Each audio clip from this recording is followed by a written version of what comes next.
I do, so instinctive and so passionate. Assalamualaikum warahmatullahi wabarakatuh. Salam sejahtera untuk kita semuanya.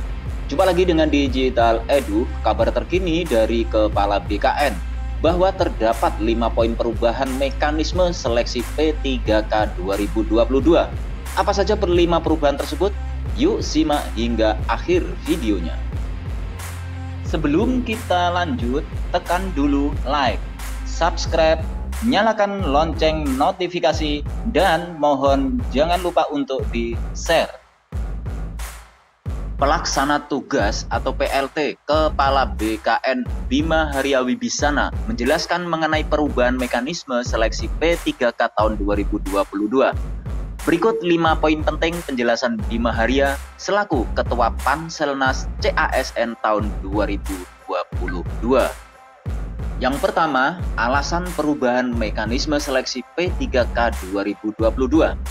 Bima mengatakan perubahan mekanisme seleksi P3K 2022 lantaran sempitnya waktu pelaksanaan seleksi, sehingga pemerintah harus menentukan skala prioritas. Yang kedua, seleksi P3K 2022 tertutup. Bima Haria Wibisana mengatakan untuk seleksi P3K 2022 dibuat tertutup. Artinya hanya honorer dan formasi tertentu yang bisa mendaftar.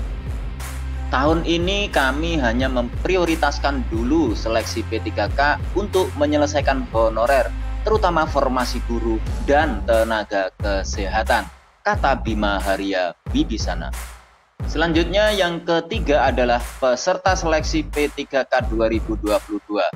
Untuk formasi guru P3K, seleksi tahap 3 yang akan dilaksanakan tahun ini, pesertanya ialah guru lulus passing grade baik dari honorer K2, honorer negeri, lulusan PPG, dan guru swasta. Juga guru honorer K2 dan guru non-ASN di sekolah negeri dengan masa pengabdian minimal 3 tahun terdata di Dapodik. Mereka itu adalah guru honorer yang tidak lulus PG seleksi P3K 2021 dan belum ikut tes. Keempat, pelamar umum formasi guru P3K tes kompetensi 2023.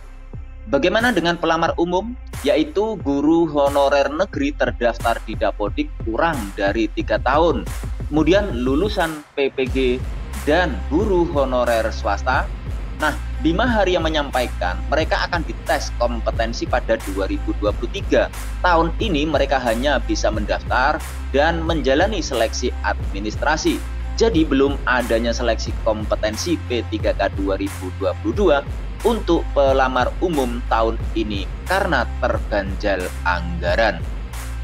Dan yang kelima adalah formasi nakes hanya 91.000. Bima menyebutkan untuk honorer nakes tahun ini disiapkan kuota 91.000.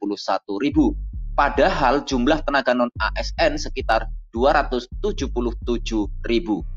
Kemudian Kementerian Kesehatan menyatakan sebanyak 51.000 honorer nakes bekerja di unit esensial. BKN berharap 51 ribuan itu bisa terakomodasi seluruhnya di P3K 2022. Sementara terkait dengan kebijakan penghapusan honorer yang rencananya akan diterapkan mulai 28 November 2023 dibatalkan. Namun belum ada keputusan resmi dari pemerintah soal penundaan penghapusan honorer. Misal dalam bentuk surat edaran kepada seluruh pejabat pembina kepegawaian di instansi pusat maupun daerah. Terlebih, perubahan tersebut harus punya dasar hukum, yakni harus merevisi PP 49 tahun 2018 tentang manajemen P3K. Sebab dalam PP tersebut yang mengamanatkan mulai 28 November 2023 hanya ada 2 jenis kepegawaian, yaitu PNS dan P3K. Jadi tidak boleh ada lagi pegawai honorer. Tenggat waktunya 28 November 2023 itu yang harus direvisi seperti disampaikan pelaksana tugas Kepala BKN Bima Haria Wibisana. Bima pun juga belum menyebutkan secara pasti kapan penghapusan honorer dilakukan. Hanya menyebutkan butuh waktu 3-4 tahun ke depan untuk menuntaskan masalah honorer. Jadi sekitar antara 2025 atau 2026. Sementara di tempat terpisah ada 9 wali kota, yakni Kota Banjarmasin, Balikpapan, Palangkaraya, Pontianak, Banjarbaru, Singkawang, Bontang, Samarinda, dan Kota Tarakan mengirim rekomendasi kepada Presiden Jokowi lantaran belum ada SE atau surat edaran atau surat keputusan resmi dari pemerintah soal penundaan penghapusan honorer.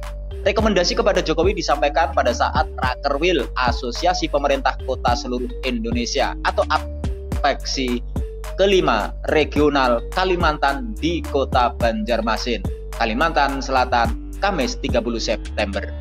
Ketua APEKSI Bima Arya Sugiarto yang hadir secara daring dalam pembukaan acara tersebut menyampaikan rencana kebijakan penghapusan tenaga honorer menjadi perhatian semua pemerintah kota.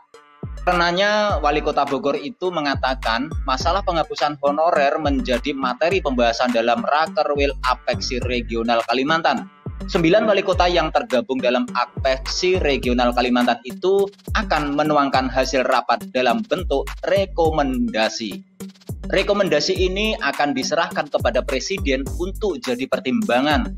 APEKSI ingin memperjuangkan nasib tenaga honorer yang sudah lama mengabdi di pemerintahan dan banyak jasanya, kata Bima Arya. Insya Allah akan ada titik temu dan mudah-mudahan pada rapat kali ini juga bisa memunculkan beberapa format terkait dengan benar atau paling tidak bisa memberikan perbaikan. Pungkas Bima.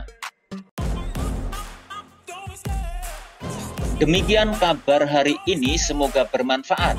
Terima kasih sudah menonton Digital Edu. Jangan lupa like, subscribe, dan nyalakan lonceng notifikasi agar selalu update info-info terbaru dari Digital Edu. Semoga kita diberi kemudahan dan kelancaran dalam segala urusan, diberi kesehatan, rezeki yang berkah, dan panjang umur. Saya mewakili Digital Edu, mohon maaf bila ada kekurangan. Sampai jumpa pada video selanjutnya. Sekian, wassalamualaikum warahmatullahi wabarakatuh.